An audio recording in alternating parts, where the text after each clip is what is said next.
Welcome to the Pure Living Family Podcast, where we empower families with autism and chronic illness through hope, wellness, and community. I'm Sean Blymiller, your health coach and host, bringing you real-life stories and tips to help kids and families to thrive. Let's dive into today's episode. Hey friends, welcome back to the Pure Living Family Podcast. I am very excited to introduce you to our guest today, Dr. Andrea McBeth. Let me just give you a quick intro.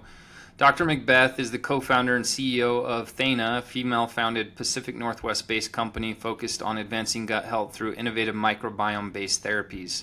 Her work centers on Thaenabiotic, the world's first stool-derived postbiotic supplement designed to support gut health by delivering a complex mix of postbiotic signaling molecules, prebiotic fiber, heat-killed probiotics, and cell fragments. Dr. McBeth holds a Bachelor of Science in Biochemistry with an emphasis in molecular biology from the University of San Diego. She later earned a doctorate in naturopathic medicine from the National University of Natural Medicine in Portland, Oregon, graduating in 2017. Thanks for joining us on the podcast, Dr. McBeth. Thanks for having me. Awesome. Well, there's so much to talk about, and we're going to try to compress everything we can in a 30-minute episode. And I want to know more about your path on becoming a naturopathic doctor, but more importantly about your journey in creating this Thaenabiotic product, which I believe will help families because I've worked with many families that have used it in my work with Rising Health, which we can talk about later. But before we get started there, I just want to read an insert from our bylaws we had written in our articles of incorporation, just for everyone to understand our mission and our purpose for our nonprofit, for those new listeners.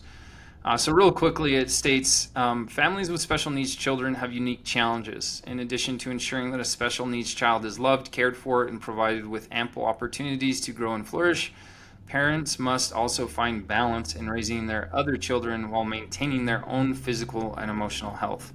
These challenges are different for each family with a special needs child or special needs children. The Foundation's primary purpose is to empower families with special needs children to discover ways to best support their children and family as a whole. Specifically, the Foundation aims to help parents in exploring all avenues to find the best path for them to optimize the mental and physical health of their families, including encouraging a personal connection to Mother Earth and divinity as a parent sees fit by promoting positive mental and physical health practices. Now, I believe Thaena fits well into that mission, so let's dive in. Dr. McBeth, tell us the audience, just to get us started, there's a couple key terms I think people need to understand, but if you could just start by defining what is the microbiome? Yeah, that's one of my favorite questions. So we have what is essentially another organ system in our gut, GI tract. So if you think of the GI tract as like your mouth to your bum, and in the colon section where you eat food, it goes through the stomach, it gets digested, we absorb a lot of nutrients in the small intestine, and then the colon is where this really cool organ system is of trillions of microbes. And we only relatively recently discovered it in the sense of appreciated that the diversity in these microbes are necessary for our health, and they play a role in our gut-brain axis, our gut immune, our metabolic, and it's essentially the size of our brain by weight. And it's not human cells, it's microbial cells and other non-human cells like fungus and viruses, but it's functioning and creating signals and interfacing with the world and the food we eat and giving us, telling us what to eat, whether that's chocolate or other things. And it's, in the context of health and wellness, dramatically impacting our immune system and our neuroinflammation in ways we've only just started to discover in the last decade or two. Awesome. And you mentioned the gut-brain axis. Can you define that a little bit more in greater detail? Yeah, it's a catch-all term for the fact that we're just now starting to appreciate that we have neuronal cells that like little satellites that go into the gut microbiome, and bind exclusively to microbial derived signals. We also have microbial derived metabolites or small molecules that get into our bloodstream and go to our brain and impact our brain. And even more interesting, as we've done some basic science looking at development, the gut microbiome is important for our neurologic development too in early life. And so the gut-brain axis is sort of a catch-all for this new discovery of all the different ways that the gut and the microbes are interfacing with our brain. Well, and that's making me think of the vagus nerve, which is a lot of the bottom-up communication. A lot of times people are just thinking about from top down, but there's actually more messages from our body to our brain than there is vice versa. That's kind of what you're talking about here with the gut-brain axis, right? Yeah, it's bidirectional, and I think there's there's direct signaling, I think of as like the electrical email, if you will, and that's direct neuronal cells with calcium channel signaling going through the vagus nerve, both to the brain and giving signals, and then also our vagus nerve controls peristalsis and components of digestion. So it's both controlling the way that orchestra of digestion works, but also the microbes speaking directly to the brain. And then that is also happening, what I think of as like the snail mail, through molecules that either are going into the bloodstream and entering the brain, or our brain is signaling different endocrine or hormone signaling or immune cells, and those signals are coming into the gut through the cells and impacting the microbes, so bidirectional also. And then we have a whole new universe of things we're starting to discover about other sensory input of the abdomen and gut. And, basically we're at the tip of the iceberg, but I would say what we do know definitively is there's a snail mail and an email version of signals going both directions. Awesome. I love that visual and imagery. Thank you for describing it so well. We hear a lot about prebiotics, but yours is more of a postbiotic product. Can you kind of define those terms and differentiate between the two? Yeah, I like to think, I like to put them all together, right? So prebiotic is the food that we eat that then the bugs eat. And the bugs are the probiotics, right? So we think of the bugs that are making this microbiome up, or the bugs that are in our yogurt, or lactobacillus or bifidobacter, right? When you buy a probiotic from the store, it's a live bacteria, just like the live bacteria that live in our gut. And they're consuming the prebiotic. And what happens when they consume a prebiotic is they convert it into a signaling molecule that we call a postbiotic. You also might just see heat-killed versions of probiotics is called postbiotics, but the piece of the story, the puzzle piece that we were missing before, was this postbiotic metabolite molecule that's doing the binding to the electrical signaling, that's getting into the bloodstream. That's butyrate is a really good example. And if people have heard of butyrate, that's a postbiotic that a bacteria makes that gets into the bloodstream and reduces inflammation, or can impact our cellular metabolism and neuro and immune and all the things. And is that that makes sense. Is that an amino acid, butyrate? Short chain fatty acid. Fatty acid. Okay, thank you. But there's amino acids, there's dipeptides, there's tryptophan derivatives. There's a lot of really cool chemistry, but they're all small molecules. So they're all like a broccoli or a blueberry or a piece of psyllium gets broken down by a bacteria, and through a series of chemistry ends up as a postbiotic or metabolite. Awesome. Thank you very much. In my research, Dr. Mark Hyman, obviously world-renowned author and family practitioner, in his book titled Young Forever, he states on page 67, billions of dollars are pouring into microbiome research. Many companies now offer microbiome and stool testing. Others are bringing to market new probiotics and prebiotics, and even fecal transplant pills. Yes, poop pills. And that's why we're here today. That's you. He's talking about you and Thaena, right? Kind of. I mean, we do work with Mark Hyman's clinic, and he's known about the work we've done for many years. He was like one of the first people that called me when we first started, actually. But there's two. There's us, which is a stool-derived postbiotic that's been sterilized. And then there's fecal transplant. And so they're very distinct, and I'll define that right now. Fecal transplant is the live bacteria and everything in a stool. And that's what you've heard about in treatment of C. diff and in the Arizona autism study and research into fecal transplant, or what your experience was with fecal transplant.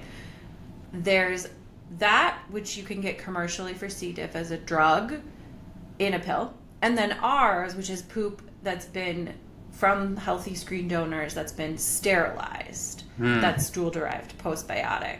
And so my guess is he was probably giving a nod to both, but we do provide Ultra Wellness, his clinic, with Thaenabiotic, which is a sterilized poop pill. Well, and you referenced our journey, and just for the new listeners, we took our son Theo to Mexico in 2020 for a fecal microbiota transplant, which was actually a loading dose.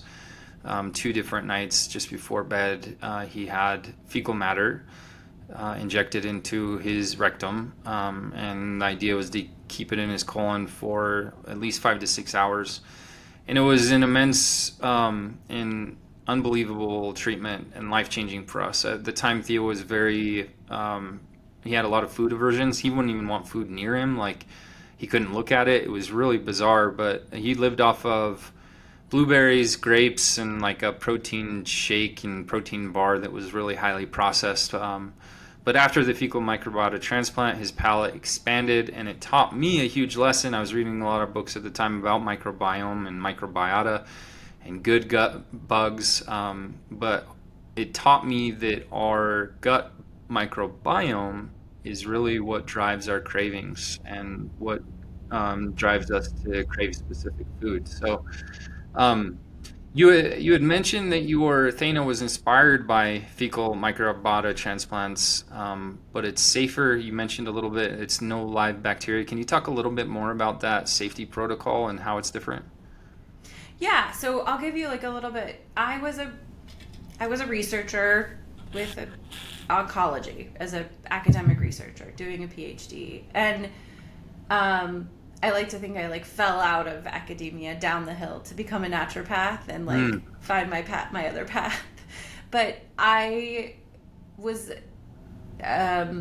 inspired. I was chronically ill as a kiddo. My sister had cancer. You know, I don't have a primary relative with ASD, or special needs explicitly, but I've navigated the health system, and I have an appreciation for being innovative, and I think there is value in supporting people through agency and, you know, being innovative and on the cutting edge. And so when I had the opportunity to work with fecal transplant in Portland, Oregon in sort of the early days, I was a part of a stool bank that did FMT and was able to see its application in C. diff and in a handful of patients, and hear stories like yours of people going to places like Thaena or Mexico and doing FMT for other things other than C. diff. And so I was incredibly inspired and fascinated by the technology. And what we did was recognize its a potential in this,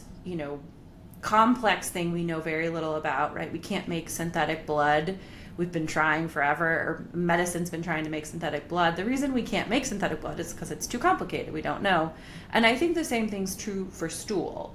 So we wanted to create something that had more accessibility, but addressed the concerns of infectious disease risk that fecal transplants' main barrier to implementation is that we're transferring viruses that we don't know, or bacteria infection we don't know. And so we had been part of an early brainstorming about the small molecules, or postbiotics, and decided that if we sterilized it in an autoclave, which is like a pressure cooker, but it's what you use to sterilize like equipment for surgery or the dental office, we would be removing that infectious disease risk, and then we could purify or focus on the postbiotics, the small molecules that these healthy people poop represented, their microbiome. And so it's a step away from fecal transplant, but inspired by, really what happened in 2017 was that study came out of Arizona State in autism, and then in 2019 the follow-up, and amongst other things, it's the thought of having all this really great healthy poop in the freezer and not being able to support people with it. And so that was a big part of the inspiration to make a sterilized version that is a dietary supplement that has a different safety profile and accessibility. So that's what we did. Well, and I'm sure some of the listeners might wonder, where in Mexico did we go? The doctor we did it with is actually no longer doing it because the E. coli started to break out. So I'm curious, with your heating process, does that Kill. solve that problem of E. coli? Yeah. Perfect. Okay, so then let's jump to the donors. Talk to us about like how they're screened to make sure that we're getting the best poop possible. How do you define health is the ephemeral question, right? So we were part of early day stool bank for fecal transplant, which is great because I got to sort of learn and evolve with the industry doing FMT. And so we approached our donors that way. Like, do you have any chronic disease history? The answer needs to be no. Do you have any acute medical diagnoses? No. You've never been given a prescription drug for any chronic disease. So no mental health, no, heart medication. I mean, our donors are like 30 to 40. We require donors to be over 18. We have a couple that are in their 20s. They've never been sick with any major diseases or chronic diseases. Maybe they had the flu once or twice, but they've had less than 5 antibiotics in their lifetime. And then it's really important that they meet the best that we can define as like a healthy microbiome environment. So what is their exposure based on what they do for a living? Are they ever exposed to VOCs or plastics or pesticides? And so that's a disqualifier. Do they have a healthy diet? Have they had a healthy diet more or less for most of their life? Were they vaginally born? Did they have breast milk predominantly for their first 6 months of life? Any of those types of things. We have a preliminary survey, then a follow-up survey that's several pages, and then we do blood and urine and stool testing for infectious disease, and then we do our best to define health through intakes and then screen out infectious risk with labs. Okay, perfect. Thank you. Have there been any adverse reactions, anecdotally, that just for people to be aware of, from your experience? Yeah, I think we have been doing this since 2019. So the first time we sterilized what was at the time fecal transplant, we started using that with patients to see if it was something we could use in the interim while we didn't have access to FMT, and it seemed to be helpful for GI support. And then from there, we've had Thaena's been available through providers since the 2020, 2021, we used it outside of our clinical practice and had doctors providing it. And I would say and we've always tracked adverse events, and we have an adverse event tracking form. We always follow up, and if anything, we've seen a handful of people who've had cramping or slight increase in motility, but that's a handful of people over the years, and no major adverse events. And then if the worst side effect tends to be the reason we do a money back guarantee is that it just doesn't do anything. So my goal early on was to find something that felt really, really safe, like as safe as we could make it, and then see if it had impact in a positive direction. And what we tend to find is that it's very mild. It doesn't create die off like your typical antimicrobials can, or it's pretty benign and inert. But then when it does help people, there seems to be a strong improvement in GI and neurocognitive. Perfect. symptoms. I appreciate that. So the short answer is that it seems, I never say never, but it seems to be very gentle. One thing I've listened to a few of your podcasts that I love. One, I just have to compliment you for your humility. Thank you for saying you don't know when you don't know, because a lot of times doctors, providers like to blow smoke, and it's super frustrating when you realize they were making stuff up. So thank you for your humility from your place of authority. The other thing that I just want to mention is you had mentioned on a podcast that it was like, if you wanted to compare the Thaena to FMT, you would have to take like 100 capsules to be the same loading dose, right? I think you said 50 or 100 milligrams. Yeah, so our capsules represent 0.5 gram of stool per capsule of like raw stool equivalent.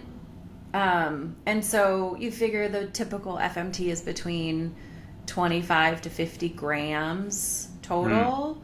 So it's 50 to 100 capsule equivalents. Can you still hear me? Yeah. Yeah, I'm still here. Yeah, that's perfect. And thank you for that description, because part of my work in the last year working at a functional medicine clinic, that was always people's biggest fear of like, how many pills do I take? And what happens if something goes wrong? And I love your approach of go slow, go low, I think is your terminology you use. And because you can start with one and maybe you want to titrate up or titrate down. That's what's so beneficial of starting slow, is you don't have to force the issue and make it super uncomfortable, but just go at your own pace. And I think that's really smart. Both for a consumer, I'm on my 3rd day of it myself. And then just from your standpoint of making sure people don't go too fast. It's a different mechanism than fecal transplant too. So if you think about, if the goal of fecal transplant is to clear out the old bugs and replace them with new ones, kind of grossly, right?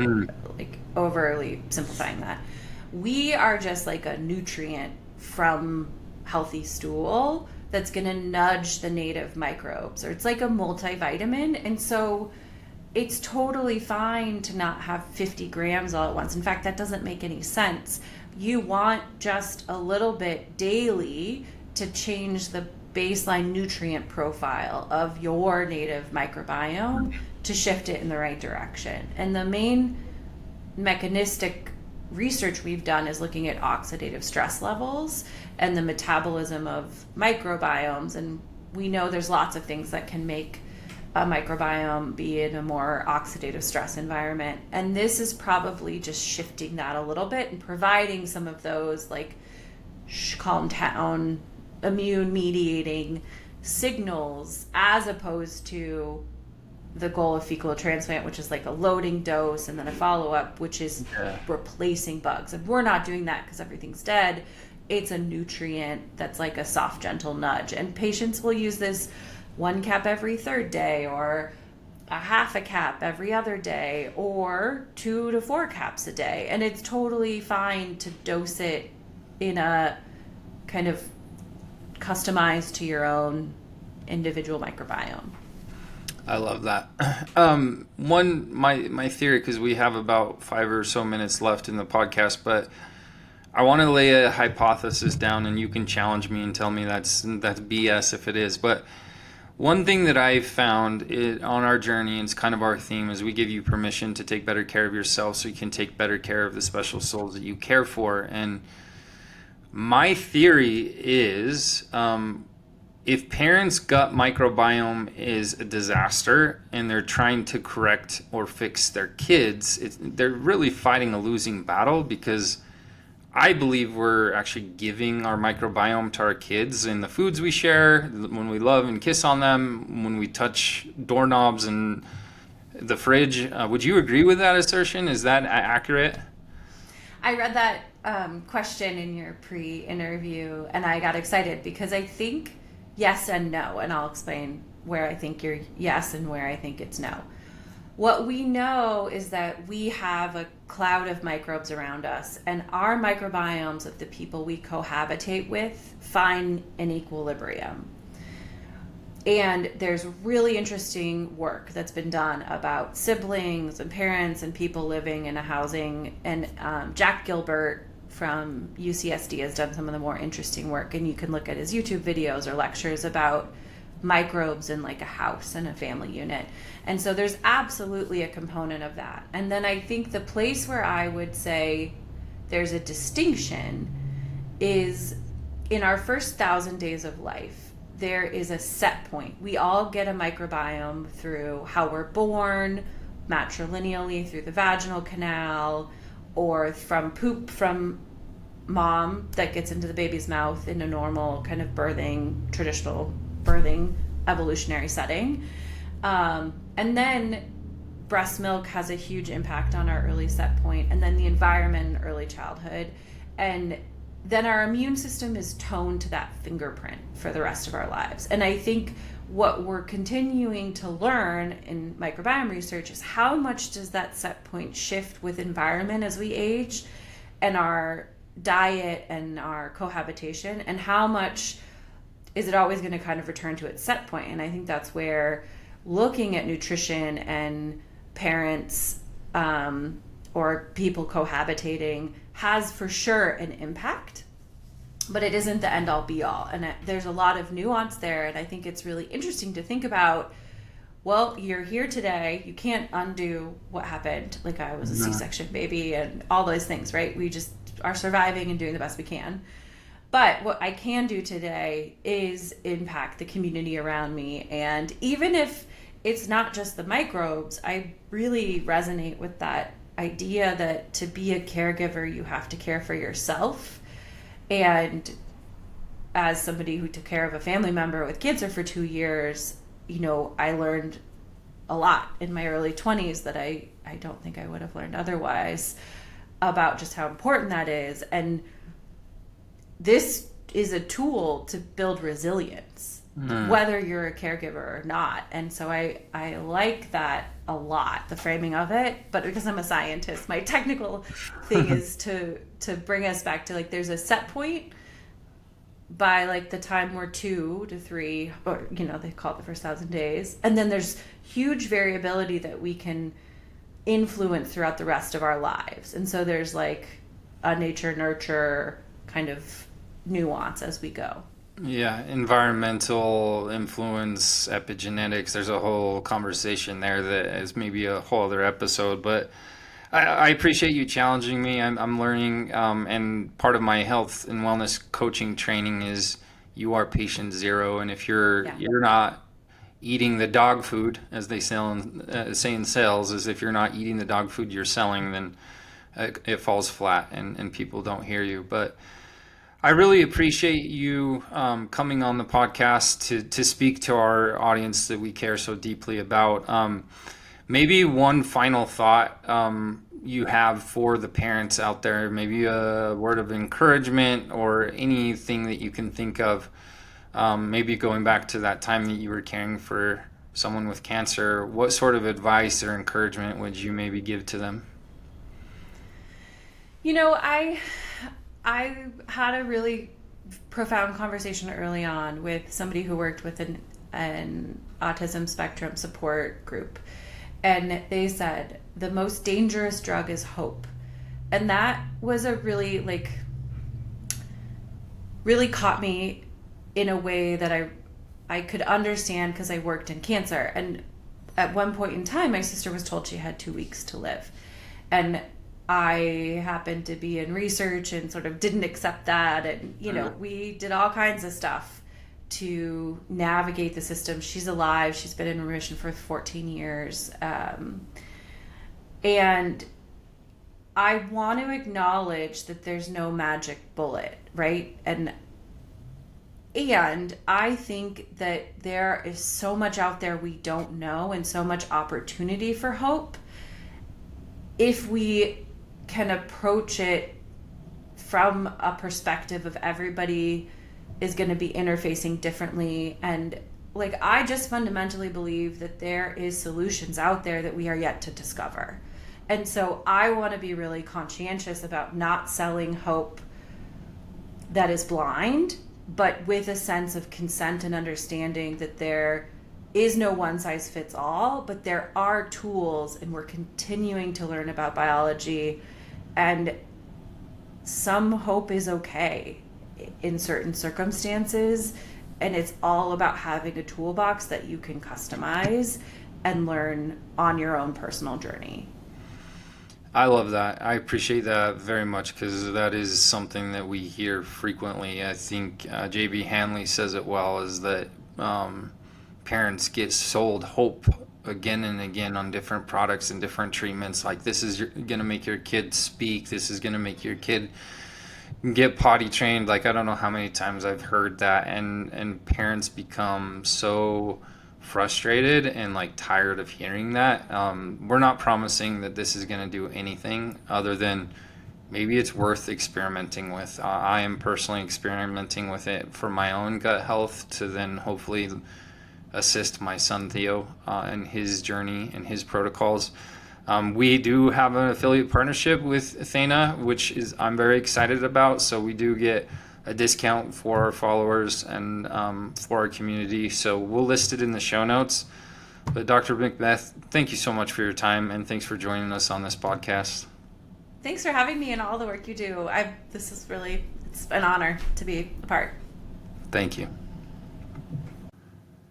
Thank you for joining us on the Pure Living Family Podcast. We hope today's conversation with Dr. Andrea McBeth has inspired you to explore new avenues for gut health and wellness.